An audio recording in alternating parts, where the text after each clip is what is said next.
What's up, Newmans? Welcome to this episode. Today's topic of discussion is about honesty and why it really is the best policy. Now, I'm sure we've all been responsible at some point for telling a lie. But first, why do we lie? Well, there are many reasons to lie. Someone might lie for the protection of another person's feelings, like having a kid or child believe in the idea of Santa Claus. Others may lie for more personal and selfish reasons, like to avoid trouble with authority. Sometimes lying is seen as necessary, like when life-threatening consequences are imminent. Some people lie because it feels easier than telling the truth. The list of reasons for dishonesty goes on and on. And more often than not, the lies that we tell are grounded in some form or aspect of fear. But eventually, what always happens is the truth will come out one way or another, and the chickens come home to roost. And being untruthful, no matter with or without any malicious intent, can ultimately produce unintended consequences. It's very important to pay close attention to what we say and how we say it, because it is easy for us to ignore our inner voice's objection and say something not only untrue, but laced with ulterior motives. Sometimes we unknowingly say things that are untruthful because we want to win arguments, gain status, and impress people. We can use words to manipulate the world into delivering what we want. However, this is ultimately the root of all inauthenticity. It is the speech that people engage in when they attempt to influence and manipulate other people. It is what students do when they write an essay to please their professor instead of articulating and clarifying their own ideas. It is what people do when they have hidden motives and agendas. And to conduct a life like this is to become possessed by some ill-formed desire, followed by crafting action and speech in a way that supports such desires. We are only betraying ourselves and the world when we base our actions on these falsely calculated and ill-conceived desires of deception. The exact moment we say or act out a lie creates an entirely separate branch of fabrication that extends continuously. First comes a little lie, then several little lies to prop it up. After that, distorted thinking to avoid the shame produced by those lies. Then, a few more lies to cover up the consequences of that distorted thinking. And when the lies get big enough, to the point where telling and acting them out are automatic and unconscious, then everything is spoiled. Now, what happens when people lie? If someone betrays themselves, says untrue things, acts out a lie, they ultimately weaken their character. And when one has a weak character, any form of adversity will mow them down when it appears.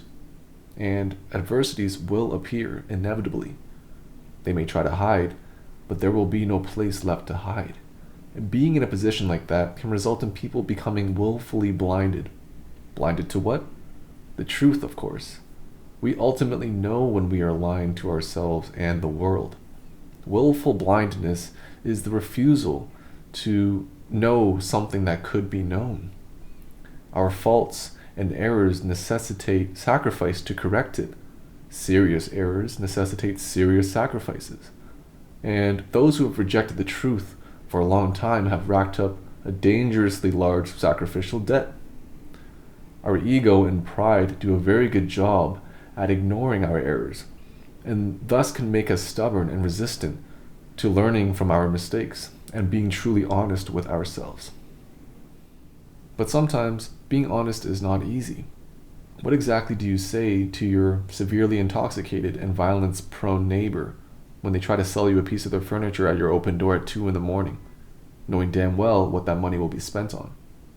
What do you say to your 8-year-old sibling when you find out that your father has just been diagnosed with terminal brain cancer and probably will not survive? What do you say to yourself when you look in the mirror during a mental breakdown, disgusted with the person looking back in your reflection? It's times like these where fabrication really seems like the easier route to take. But the reality is, people will learn to understand and respect the truth, no matter how harsh it may be, so long as there is no underlying aspect of sarcasm, contempt, or self-righteousness associated with that truth.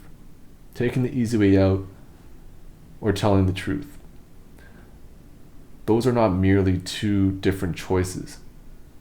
They are completely different pathways through life. They are utterly different ways of existing and being. It is our responsibility to see what is before our eyes, to acknowledge the truth courageously, and to learn from it, as horrible as it may seem. If we pay close enough attention to what we say and do, we can learn to feel a state of internal weakness whenever we are untruthful. It is an embodied sensation, not a thought. See the truth, feel the truth, and tell the truth. The truth makes the past truly the past, and allows for the best use of the future's possibilities. It is the light within the darkness. And the beauty of the truth is that it is not based on the opinions shared by others.